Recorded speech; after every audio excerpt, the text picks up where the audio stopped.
আ আমার নিম্মি হও, আমি তোমার ডালিম হব।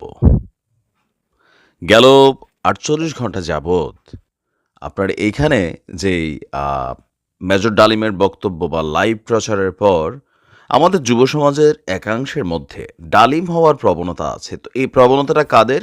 যারা জন্মগতভাবে বা পলিটিক্যালি আওয়ামী লীগ বিরোধী শক্তি তাদের কিন্তু এটা তাদের ফেসবুক আইডিতে আপনি দেখবেন এগুলা মানে নানান ধরনের ভিডিও বার্তা বা নিম্মিকে তিনি যথেষ্ট ভালোবাসতেন এটা বোঝাই যায় তার বক্তব্য থেকে।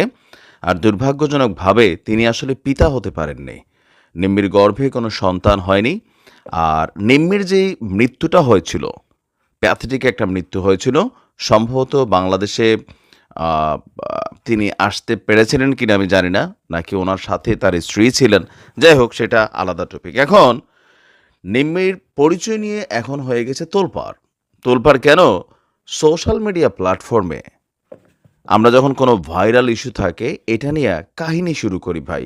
আর এই কাজটা যারা করেছে তাদেরকে আইনের আওতায় আনতে হবে। কারণ একজন আ বীরশ্রেষ্ঠর স্ত্রীকে নিয়ে যেই ঘটনাটি এই পেজটার মাধ্যমে করা হইছে, আমি জানি না যে এই পেজটার ওনার কারা বা কোথাও না কোথাও এটা তো কিছু না কিছু মেসেজ ক্রিয়েট করে।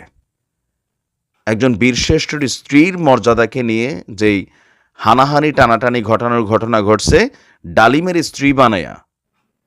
দেখেন একজন বীরশ্রেষ্ঠ মতিউর রহমান তার যে অবস্থান আর ডালিমের অবস্থান পলিটিক্যালি বাদ দিলে আমজনতার কাছে কিন্তু সেম না। It will be practical. নমর একটা পেজ সেখান থেকে একটা ভিডিও প্রকাশ করা হয়েছে জন্মগতভাবে কেউ ভিলেন থাকে না, পরিস্থিতি তাকে ভিলেন বানিয়ে দেয়। কথা সত্য।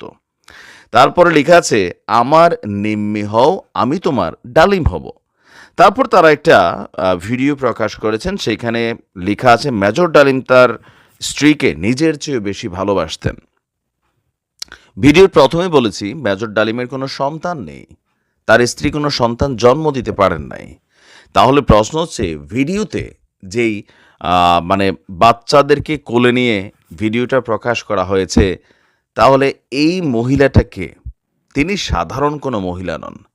আপনি দেখেন কতটুকু হারামি টাইপের ক্যারেক্টার। আমরা একটা ভিডিওকে ভাইরাল করার জন্য আমরা কি করছি, যারা এই ভিডিওটা বানাইছে আপনার কি বলা হচ্ছে এই ভিডিওটা এখন হিউজ অফ ভাইরাল। আমরা দেখি এমনকি এখানে ক্যাপশনে আবার কি লিখছে দেখেন, আমরা আমজনতা সেটাকে শেয়ার করতেছি। আমরা যদি দেখি তাহলে আগে স্ত্রীর পরিচয়টা দিয়ে নেই। শরীফুল হক ডালিমের স্ত্রী কিনা এটাকে যখন যাচাই করা হয়েছে চোখ বুঝেই আমরা বুঝে গেছি, যারা আমরা জানি একটু ব্যাকগ্রাউন্ড। আর আপনারা যারা জানেন না, তিনি হচ্ছেন আপনার কি বলা হয় যে আমাদের বীরশ্রেষ্ঠ মতিউর রহমানের স্ত্রী। আর এই ছবিটারে করছে কি ক্রপ কইরা যারা এই কাজটা করছে বিশেষ মতিউর রহমানের সাথে তার যে পরিবার ৩ সন্তান এবং স্ত্রীর ছবি ছিল এটারই মতিউর রহমানের কাইটা। আবার কিছু কিছু জায়গায় মতিউর রহমানের সহ বাঙালি বুঝতেই পারে না কোনটা ডালিম আর কোনটা মতিউর রহমান। বাট এই বিভাজনটা কিন্তু হয়ে গেছে। ইভেন ভিডিওটা শেয়ার করছে আর পাবলিক ভাই দেদারসে উপরের ক্যাপশনটার মধ্যেও সে লিখছে বা ভিতরেও লিখছে, এগুলোকে আপনারা যা শোনেন নাই। মেজর ডালিম তো নিজেই বললেন, সেইখানে লেখা হয়েছে যে শেখ কামালের স্ত্রীকে তুলে নিয়ে ডট ডট করার কারণে মেজর ডালিম ১৯৭১ সালের ১৫ই আগস্ট বঙ্গবন্ধু শেখ মুজিবুর রহমানকে সপরিবারে হত্যা করছে। বাট মেজর ডালিম কি বলছে? ইট ওয়াজ এ পার্ট অফ প্ল্যান। ৭১-এর পরে তাদের একটা পরিকল্পনা ছিল, এমনকি তিনি সেই পরিকল্পনায় শহীদ প্রেসিডেন্ট জিয়াউর রহমান তাদের একজন দাবি করে নানান তথ্য দিয়েছেন, যার কারণে বিএনপি কিন্তু প্রচণ্ড ক্ষিপ্ত। আওয়ামী লীগ এটাই বলতো যে বঙ্গবন্ধু হত্যায় শহীদ প্রেসিডেন্ট জিয়াউর রহমান জড়িত। এখন ডালিমের আজকের এই বক্তব্যে এসা কইয়ের পানি যে কই গেছে পলিটিক্যালি, এটা কিন্তু একটা ইফেক্টেড অবস্থান তৈরি হয়ে গেছে। তো যাই হোক, যেই ভিডিওটা আপনারা দেখছেন এখানে নানান ধরনের ভুয়া মিথ্যা তথ্য দিয়ে ভরপুর। প্রথমত শহীদ আমাদের বিশেষ মতিউর রহমানের স্ত্রী, ওনার ছবিটাকে ডালিমের স্ত্রীর ছবি দেখাইয়া ওনারে ডালিম বানাইয়া, মানে বাঙালি আমরা তো একটু ভাই ফেসবুক ভালোভাবে চালাইতে হবে, কারণ এত শেয়ার করলাম কারা আমরা। এটা হাজার হাজার শেয়ার হয়েছে ভিডিওটা। বুইঝা না বুইঝা এখন যায় দেখেন ডালিম, বেদানা, আপেল, হ্যাঁ?